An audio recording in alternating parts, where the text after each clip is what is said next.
Alright. So, gusto ko lang gawin tong video na to spread awareness and also just to, help some people out, especially students na gustong mag-take ng music as a college degree nila. No? Kasi I've been getting a lot of questions dito, especially dito sa TikTok. May mga nagme-message sa akin asking paano daw ba yon and paano ba sila mag-start or paano yung path going into a music degree. Okay, so una sa lahat, no, hindi siya katulad ng ibang college degree wherein pagtungtong mo ng college, doon ka mag-aaral. No, hindi ganun yung music in a sense eh. Kasi yung iba parang thinking nila, okay, aral lang ako ng aral, gen ed sa school. And then pagtungtong ko ng college, pasok ako ng music. Doon ako magpapaturo mag-piano, doon ako magpapaturo mag-violin or whatever instrument, no, drums man yan or singing. Yung iba ganun yung thinking nila, no. So hindi po ganun yung pag-aaral ng music.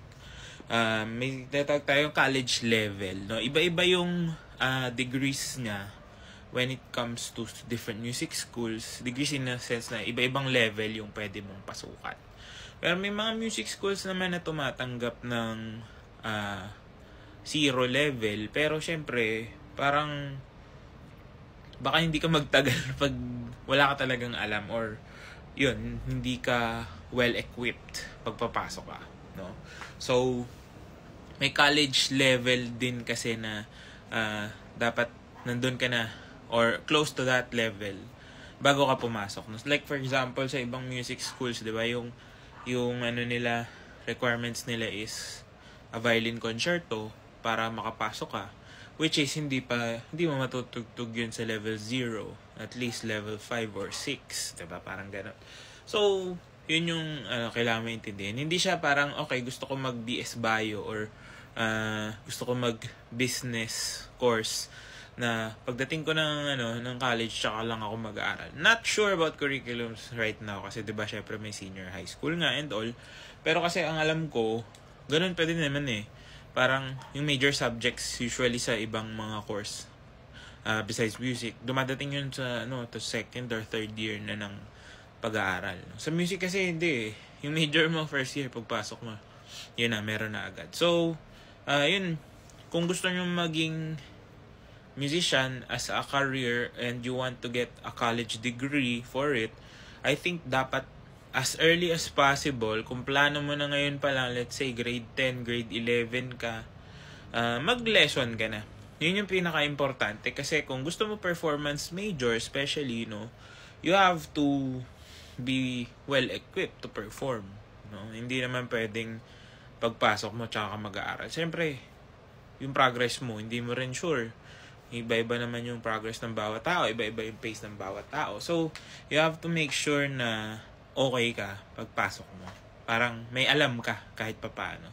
Kasi meron din akong nakuhang mga messages earlier this week. Parang tinatanong nila, wala akong background sa music but I want to learn piano sa college. Akala yata nila sa college ka pa mag-aaral. So, hindi siya ganun. Pwede naman, pero limited lang yung magiging options mo. No?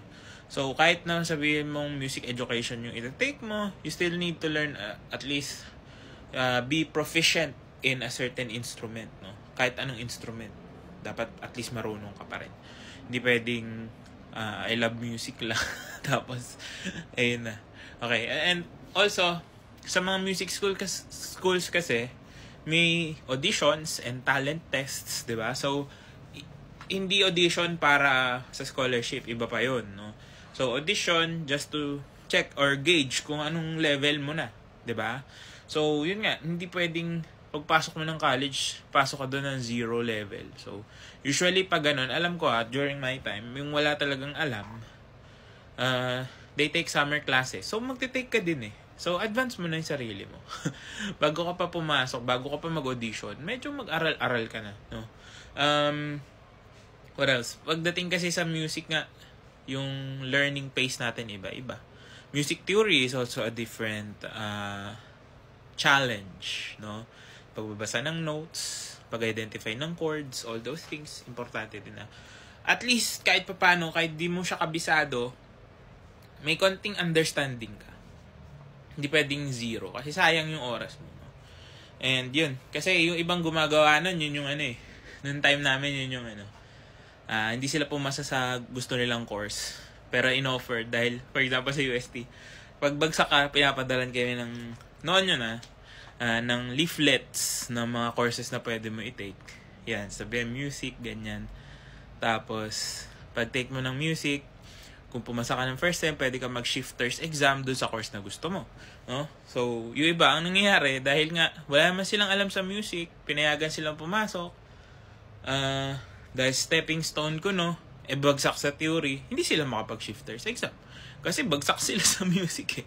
So, it's not an easy way or an easy route to whatever you want, no?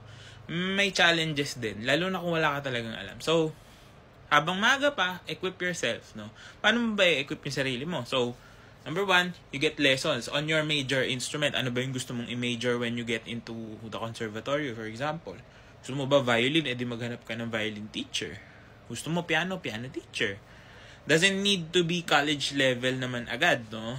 Pwede namang mag-progress yan. So, kung grade 10 ka, going to senior high school, maghanap ka na ng teacher mo. You still have 2 years to prepare. And I think that's ample time kung tsatsagain mo na mag-lesson and mag-practice and matutunan talaga. Kayang-kaya, no? Within 2 years na maging college level ka, no?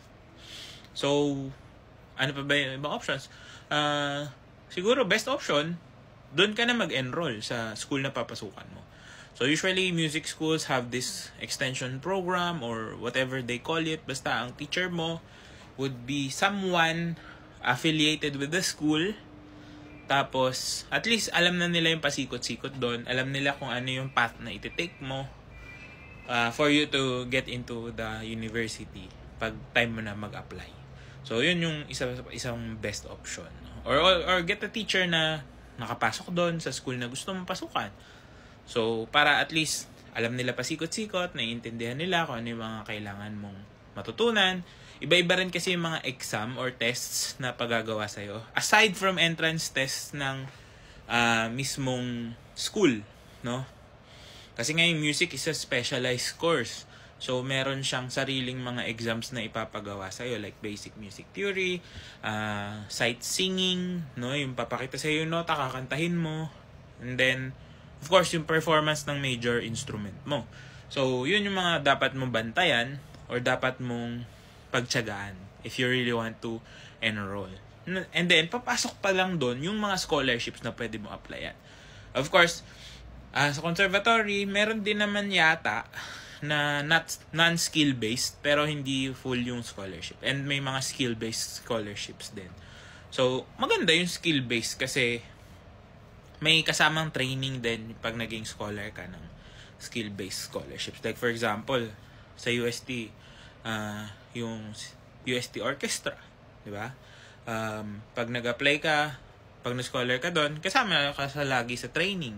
So, yung rehearsal sa attendance mo, exposure sa mga concerts and all, kasama ka doon. Pag pumasa ka.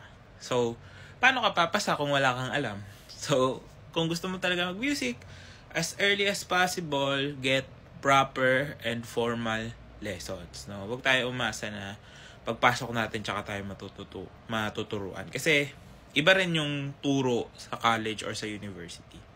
Hindi kayo spoon feed ng mga teachers or mga profs nyo. No? So, kailangan, you're expected to have an idea, no, kung ano yung dapat nyong ginagawa. So, yung mga gusto mag-apply dyan, good luck and I hope nakatulong tong little PSA na ginawa ko. And if you are also looking for teacher, pwede message nyo lang ako and I can help you out kung malapit kayo sa area or we could do online lessons. Ayun lang. Good luck!